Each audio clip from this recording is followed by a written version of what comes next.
Voilà, béni soit le Seigneur. Nous saluons le nom de Jésus. Et c'est pour moi, on ne le dit pas pour le dire, alléluia, mais réellement une joie et bien de me retrouver ici au milieu de vous et de partager ces moments dans la présence de Dieu. Alléluia. Le conseil vient des Écritures. Béni soit Dieu, nous avons besoin de sa grâce au milieu de nous. Alléluia. Je tiens à remercier bien les responsables de l'Église pour voilà, cette invitation. Et le principal, c'est que le Seigneur soit présent, alléluia, au milieu de nous.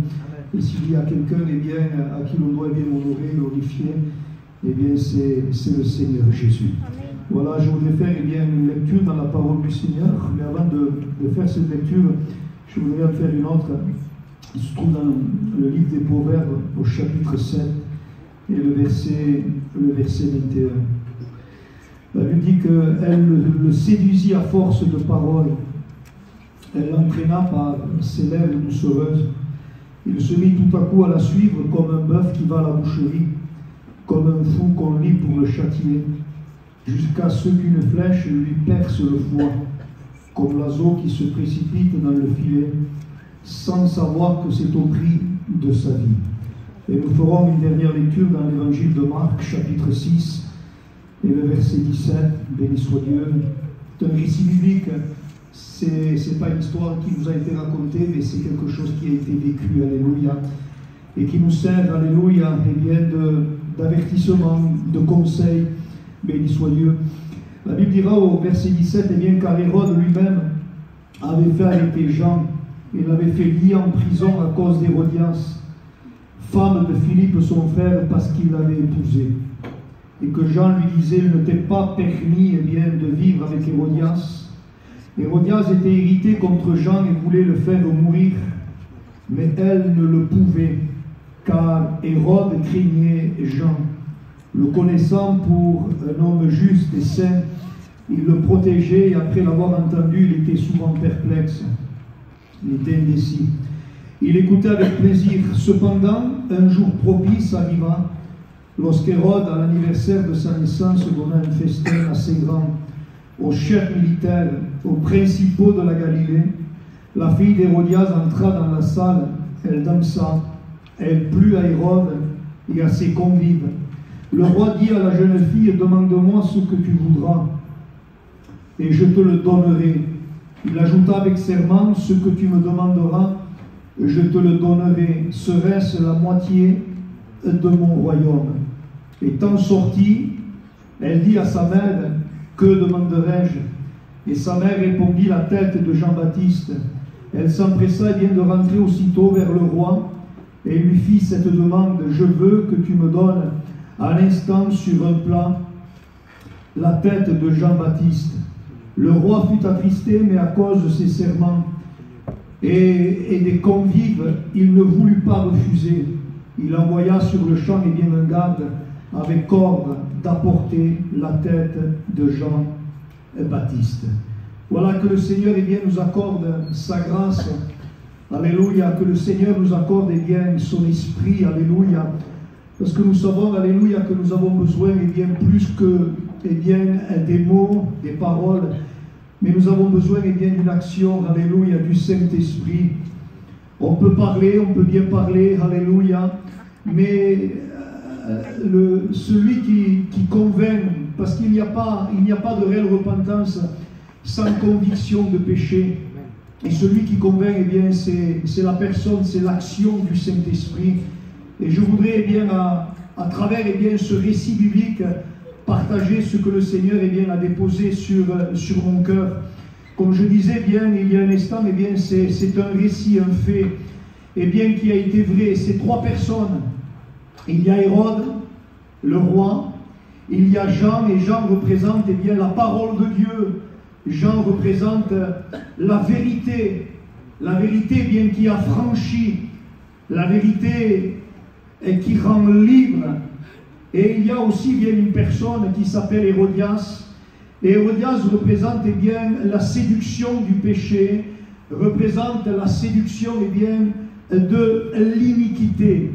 Et au verset 17, la Bible nous dit que eh bien, Hérode, le roi, avait fait arrêter, et Jean est lié en prison, et le texte précise, eh bien, à cause d'Hérodias. Et selon, eh bien, ce qu'enseigne la parole de Dieu, eh bien, les séductions, les plaisirs de ce monde, et les convoitises, eh bien, charnelles, eh bien, étouffent la semence, étouffent, eh bien, la parole de Dieu, et la rendent infructueuse. La Bible nous dira eh bien, que cet homme a été mis en prison parce que Jean disait la vérité. Et Jean disait eh bien, à cet homme, il ne t'est pas permis de vivre avec Hérodias. Et à travers eh bien, ces quelques mots, il y a un message eh bien, qui se dégage. Et c'est un appel à la repentance. Jean appelle cet homme à la repentance. Et la repentance, eh bien, c'est un changement de mentalité, de pensée qui nous amène et qui nous conduit à un changement de conduite. La repentance, c'est un brisement eh bien, intérieur qu'on ne voit pas. Alléluia, qui nous courbe, qui nous humilie. On se sent, et excusez-moi l'expression, quand on est convaincu de péché, eh bien, on se sent sale. On se sent eh bien, indigne. On se sent pécheur. La repentance, eh bien, c'est la tristesse. La tristesse selon Dieu, la Bible dira. Une tristesse, eh bien, que l'on éprouve à cause, eh bien, de nos péchés. Alléluia. Et cette tristesse-là, eh bien, nous pousse à la repentance. Nous pousse eh bien, à rompre avec le péché. C'est la tristesse non due à la conséquence du péché. Et malheureusement, au jour d'aujourd'hui, eh bien, beaucoup de personnes se lèvent à l'appel. Tout dépend eh bien, ce que l'on prêche, tout dépend eh bien, comment on prêche, tout dépend eh bien, de la façon qu'on fait eh bien, un appel.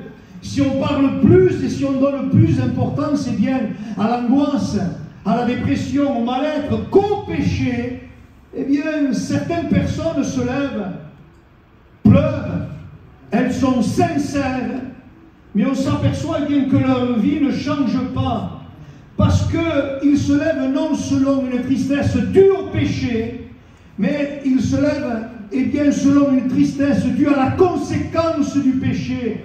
Et la conséquence du péché, eh bien, c'est, on le voit, c'est l'angoisse, c'est la peur, c'est la crainte. C'est un brisement, je dirais, dans les maisons, dans les foyers, un mal-être. La repentance, ce n'est pas seulement eh bien, dire oui à Dieu, mais la repentance, eh bien, c'est un non catégorique au péché. Et quand nous lisons la parole de Dieu, eh bien, cette femme, Hérodias, était irritée contre Jean. Et elle voulait le faire mourir. Satan ne supporte pas la parole de Dieu. Parce que la parole de Dieu eh bien, révèle qui il est. Parce que la parole de Dieu eh bien, démasque les œuvres des ténèbres. Parce que la parole de Dieu nous révèle eh bien, un fait qui s'est passé il y a plus de 2000 ans à Golgotha. Alléluia. Eh bien, la victoire de Christ sur l'ennemi de nos âmes, sur le péché, sur le monde.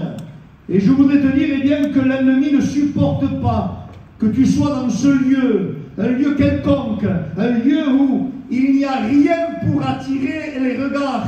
Mais ce soir dans ce lieu, alléluia, eh bien la parole de Dieu est annoncée.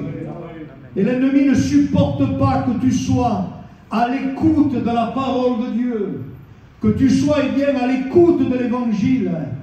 Parce que l'évangile, ce n'est pas la puissance d'une religion, ce n'est pas la puissance eh bien, de l'homme, mais l'évangile que nous prêchons, la prédication eh bien, de la croix. Comme Paul a pu dire, nous vous annonçons eh bien, que Christ est mort pour nos péchés, selon les Écritures. Et ce qui fait la force, alléluia, eh bien, de la prédication, c'est les Écritures. Christ est mort pour nos péchés. Le texte dira, il a été enseveli, mais je bénis le Seigneur parce que le troisième jour, le Christ est ressuscité. Et le texte précise, eh bien, selon, alléluia, eh bien, les Écritures. L'Évangile, mon ami, est la puissance de Dieu qui, eh bien, nous délivre de la puissance des ténèbres. Il n'y a rien dans ce monde, rien, ni personne, ni tes efforts qui peuvent eh bien te délivrer de la puissance, alléluia, des ténèbres. Mais nous prêchons, alléluia, l'Évangile. L'Évangile qui est la puissance de Dieu et qui nous délivre de la puissance des ténèbres, qui nous délivre de la puissance eh bien, du péché et de ses conséquences, qui nous délivre, alléluia, de la puissance eh bien, d'infirmité. Elle voulait le faire mourir, mais la Bible nous dit eh bien, qu'elle ne pouvait pas le faire mourir. Et le texte nous donne l'explication. Hérode, le roi, avait trouvé un bon compromis. Et le compromis, eh bien, c'était la prison, afin de protéger Jean des intentions criminelles qu'avait Hérodias. Et le texte nous dit que cet homme, Hérode, respectait Jean. Et peut-être dans ce lieu, il y a des amis qui n'ont pas rencontré le Seigneur, alléluia, qui respectent l'Évangile, qui respectent eh bien, les pasteurs, alléluia. Et cet homme respectait Jean, respectait ce qu'il annonçait. La Bible, eh bien, nous dit qu'il le connaissait pour un homme juste, un homme saint. Il le protégeait, il l'écoutait souvent avec plaisir. Cet homme était attiré par son message. Cet homme était attiré par la parole de Dieu. Et la Bible nous dit eh bien, que souvent, après l'avoir écouté, il était souvent perplexe. C'est-à-dire, il était touché, il était troublé, il était indécis. La parole de Dieu créait dans son cœur eh bien, de l'effet, créait dans son cœur eh bien, de l'impact tellement fort qu'après avoir écouté eh bien, Jean, il était prêt à rompre avec Hérodias. Il était prêt à mettre un terme avec Hérodias. Mais malheureusement, cet homme eh bien, était indécis. Il n'a pas fait le choix. Il pensait qu'on pouvait vivre eh bien, une vie comme ça, un peu d'évangile, un peu de monde, un pied à la Réunion et un peu eh bien, un pied dans le monde. Et finalement, il était bien comme ça. Mais je voudrais vous dire eh bien, que le temps ne joue pas en ta faveur. C'est pour ça que l'Évangile dira, si tu entends sa voix, si maintenant, si ce soir, alléluia, tu entends la voix de Dieu, si ce soir, alléluia, tu ressens dans ton cœur, eh bien, des appels de Dieu à la repentance, eh bien, n'endurcis pas ton cœur, mais laisse-le rentrer. Parce que la Bible nous dit que cependant, un jour propice, un jour favorable arriva pour Hérodias. Satan est patient. Il attend eh bien le moment favorable. C'est le jour de son anniversaire. Pour lui, tout va bien. Le soleil brille, le ciel est bleu, tout va bien. Et en tant que roi, il est difficile de s'imaginer bien la fête que cet homme a donnée, mais je peux vous garantir eh bien, que c'était une fête terrible. Et là, il décide de donner un festin assez grand aux chefs militaires, aux principaux eh bien, de la Galilée. Alléluia. Il donne un festin, le haut gratin de Jérusalem, le haut gratin de tout Israël était invité par le roi. Le moment était favorable parce que l'endroit était favorable. Fête païenne. musique, danse, alcool. Et aujourd'hui, excusez-moi l'expression, et s'il y aurait les anciens ce soir, eh bien, je vous demande pardon. Alléluia. Mais ces fêtes païennes, c'est malheureusement, eh bien, en plus, certains stupéfiants. C'est horrible, c'est terrible ce qui peut se passer dans certaines fêtes païennes. Et les fêtes païennes, eh bien, je dirais, étouffent la conscience, éveillent les passions, éveillent la convoitise de la chair, éveillent la convoitise des yeux, éveillent, eh bien, je dirais, l'orgueil de l'homme, l'orgueil de la vie. Et là, Satan, eh bien, abat sa carte favorite. Et la carte favorite, eh bien, de l'ennemi de ton âme, c'est la séduction. Parce qu'il sait qu'après la séduction vient l'égarement. Parce qu'il sait qu'après la séduction, eh bien, vient la destruction. Et la racine du mot séduire a donné en français le mot appât, appâter. C'est montrer, eh bien, quelque chose de beau. L'ennemi de nos âmes est le plus grand des chineurs et le plus grand des charrieurs. Et je voudrais dire que c'est lui qui a inventé, eh bien, ces choses. Et je voudrais m'adresser à mon peuple. Ne te laisse pas charrier par l'ennemi de ton âme. La séduction veut dire appâter, montrer quelque chose de beau, montrer quelque chose de bon, montrer quelque chose de joli, tout en cachant de mauvaises intentions. Et peut-être l'ennemi, eh bien, te tient avec quelque chose, eh bien, qui te plaît, avec quelque chose, eh bien, que tu aimes. Et là, il envoie sa carte favorite. Il n'envoie pas, eh bien, un monstre avec de cornes, avec une fourche. Mais il envoie, c'est le symbole. Cette femme représente la séduction en général. Il envoie une jeune femme nommée Salomé, fille d'Hérodias. Alors je ne sais pas, j'imagine, alléluia, 1m65, 60 kilos, 37 de pointure, peut-être les cheveux longs, les yeux verts en amande. Et là, cette femme, eh bien, rentre. La Bible nous dit qu'elle entra, elle dansa, mais le mot qui suit est important. Et il dit, et Hérode fut séduit. Cet homme est touché. Et malheureusement, notre jeunesse, et on parlait avec Max, et il est vrai ce qu'il dit, nous le voyons aussi à Agde, il y a plus de jeunes qui se convertissent à l'évangile que des hommes d'un certain âge. Mais malheureusement, alléluia, eh bien, certains sont tenus, alléluia, eh bien, par certaines choses, alléluia, eh bien, qui les retiennent. Il est touché, il est séduit.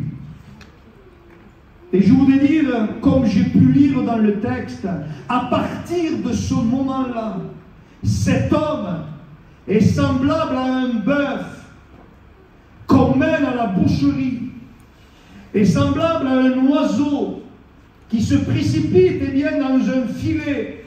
Et malheureusement, dans le spirituel, beaucoup de nos jeunes, de nos moins jeunes, sont comme un oiseau qui se précipite dans un filet sans savoir que c'est au prix de sa vie. Cet homme est semblable à un fou qu'on mène, eh bien, pour châtier. Et je voudrais te dire, et je voudrais avertir mon peuple, que l'issue de la séduction, c'est la mort. Que le salaire, du péché, c'est la mort. Et la mort non pas simplement physique, mais une séparation avec Dieu pour toute l'éternité. Tu peux vivre dans le péché. Tu as le droit de vivre dans le péché. Nous avons un Dieu qui est, je dirais, amour. Un Dieu qui laisse libre. Alléluia. Mais mon ami, au nom de Jésus, tu n'as pas le droit, tu ne peux pas te permettre de mourir avec le péché. Il n'y a rien de plus grave. C'est la plus grande des malédictions qui puisse exister. C'est mourir dans son péché. Et là, cet homme est séduit. En tant que roi, ce n'est pas écrit, mais j'imagine, fait stopper la fête, la musique s'arrête, on ne sert plus et bien à boire, on ne danse plus. Le roi appelle cette jeune femme. Il la regarde, il voit quelque chose d'inoffensif. Excusez-moi de la parole, il voit quelque chose de joli.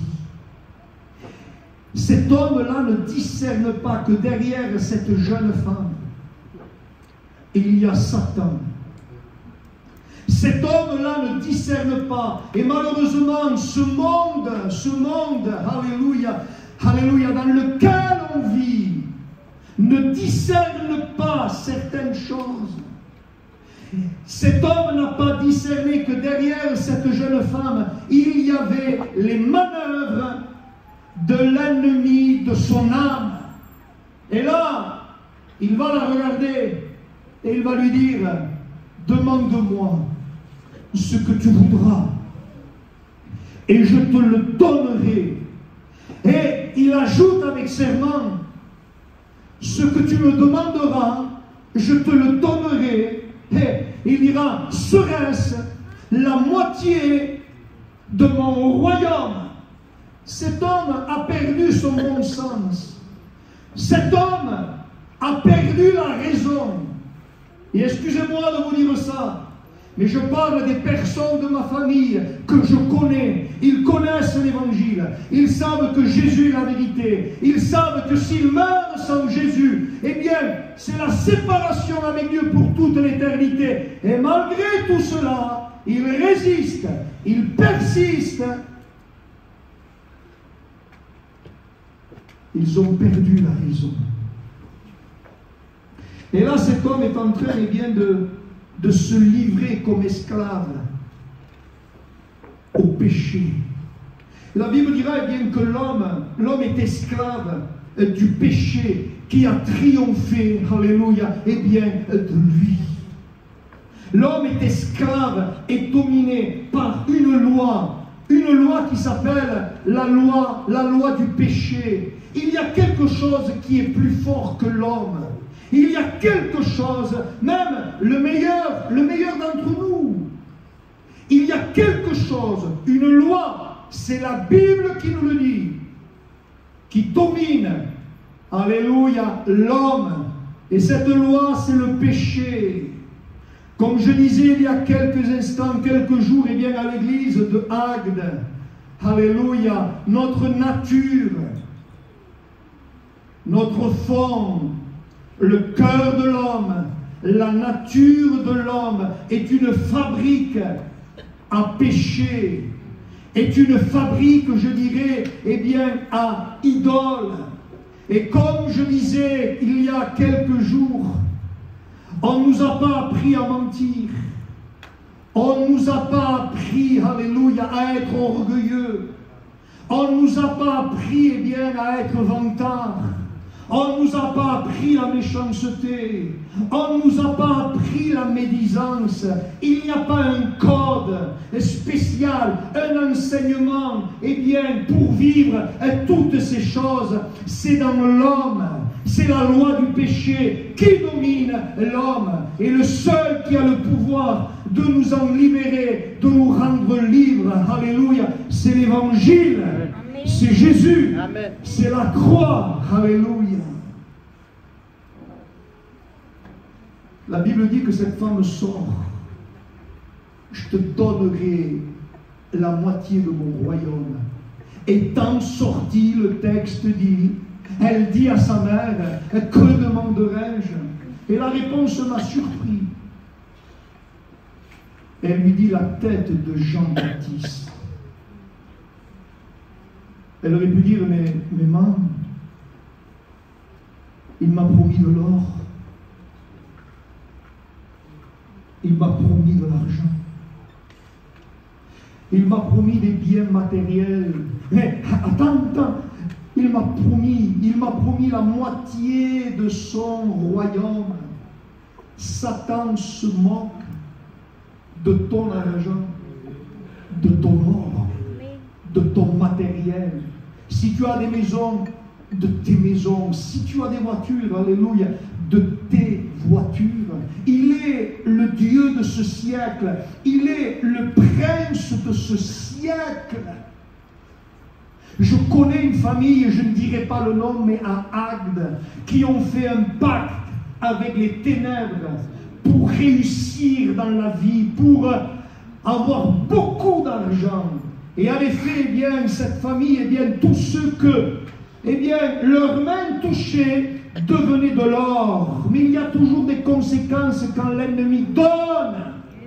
Les enfants ont été touchés. Les enfants, eh bien, il y avait des tares.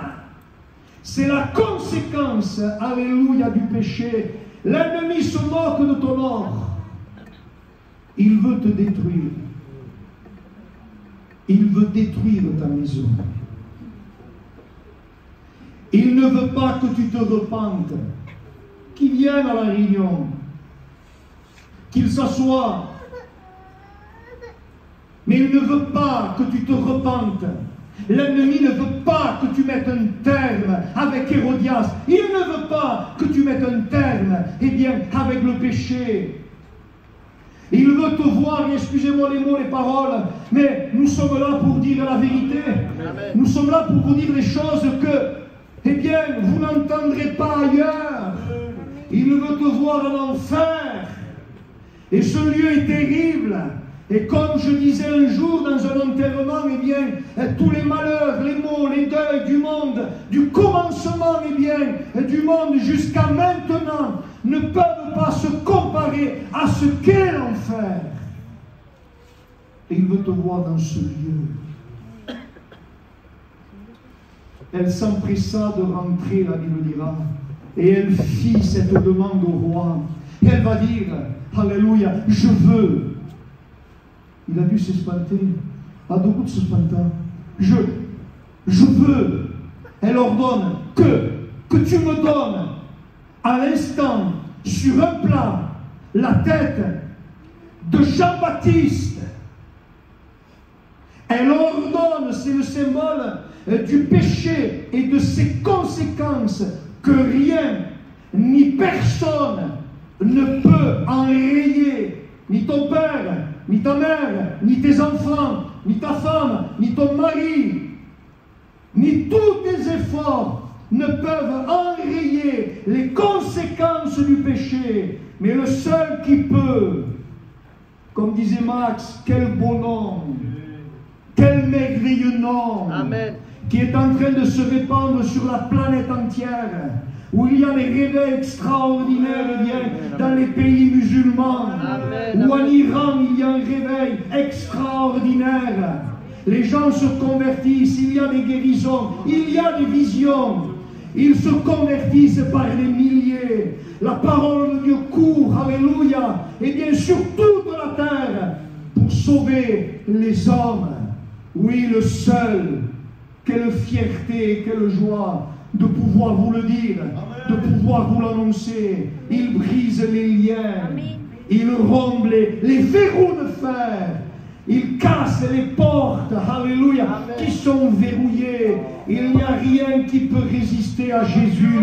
Il n'y a rien qui peut résister, alléluia, à la prédication de la croix. Alléluia. Et le seul qui peut te délivrer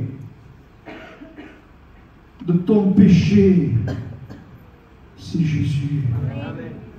Il est là. Il est là pour le faire encore de ce soir. Il frappe à la porte de ton cœur. Alors je ne sais pas ce que tu vas faire. La Bible nous dit que le roi fut attristé à cause de ses serments. Quel orgueil! À cause de ces serments qu'il considérait comme irrévocables, je suis roi.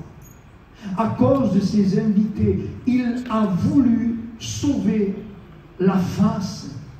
Il n'a pas voulu refuser. Il n'a pas eu le courage de refuser. Et j'ai envie de te dire, alléluia, ce soir, mets ta confiance, non pas dans un homme, non pas dans une église, non pas dans une religion, mais mets ta confiance, alléluia, en Jésus, et aie le courage, alléluia, le courage de refuser ce que l'ennemi veut te proposer, alléluia. Il a sauvé la face, mais il a perdu son âme. Que servirait-il à un homme de gagner le monde s'il perdait son âme? Je répète, que servirait-il à un homme de gagner le monde s'il perdait son âme? Pourquoi tant d'orgueil? Si il y avait Poutine ce soir, je lui dirais, pourtant il fait trembler le monde, pourquoi tant d'orgueil? Tu es un homme, tu vas mourir comme tout le monde. L'homme debout n'est qu'un souffle. L'homme n'est pas maître de son souffle pour pouvoir bien le retenir. Tu me permets de dire un mot, mais pour qui on se prend? Excuse-moi, en catalan peut-être ça passera mieux, mais par qui te la faute? On n'est pas maître de notre souffle pour pouvoir le retenir. Mais quelle folie de dire demain, demain non, c'est trop tard, ça n'existe pas. Le Seigneur t'appelle ce soir. Un jour, j'étais allongé chez moi, et je ne sais pas pourquoi. Là, je mets la main là, je sens le battement de mon cœur. Et un jour, j'étais allongé, et j'ai mis la main comme ça. Et je ne sentais pas mon cœur, alors j'ai appuyé fort. Et quand j'ai appuyé fort, je sentais le battement de mon cœur. Et une voix dans mon esprit. Un jour, ce cœur va s'arrêter de battre.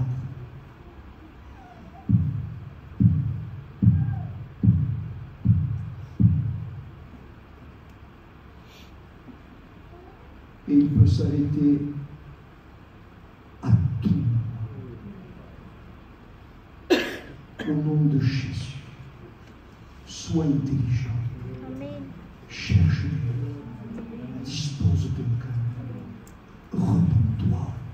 Et je m'adresse aux chrétiens. C'est le moment d'être en règle avec Dieu. Mettez-vous en règle. S'il y a des choses de la rancœur, du non-pardon, quoi que ce soit, alléluia, mettez-vous en règle. Il revient bientôt, mais nous sommes fragiles. Au nom de Jésus, tu ne peux pas rester neutre. Ça n'existe pas selon la parole de Dieu. Il y a deux chemins, il n'y en a pas trois. La Suisse n'existe pas dans la parole de Dieu. Un pays neutre, c'est soit Hérodias, soit Jean, c'est soit le péché, c'est soit la parole de Dieu, c'est soit la lumière ou soit les ténèbres, c'est soit Jésus ou c'est soit l'ennemi de nos âmes. Il y a un choix. Au nom de Jésus, tout est là ce soir, alléluia, pour que tu reçoives le pardon de tes péchés. La croix est annoncée. Jésus est présent. Alléluia. Et il frappe à la porte de ton cœur. Et je termine avec ces mots. Nous vous en supplions. Soyez réconciliés avec Dieu. On baisse les frondes.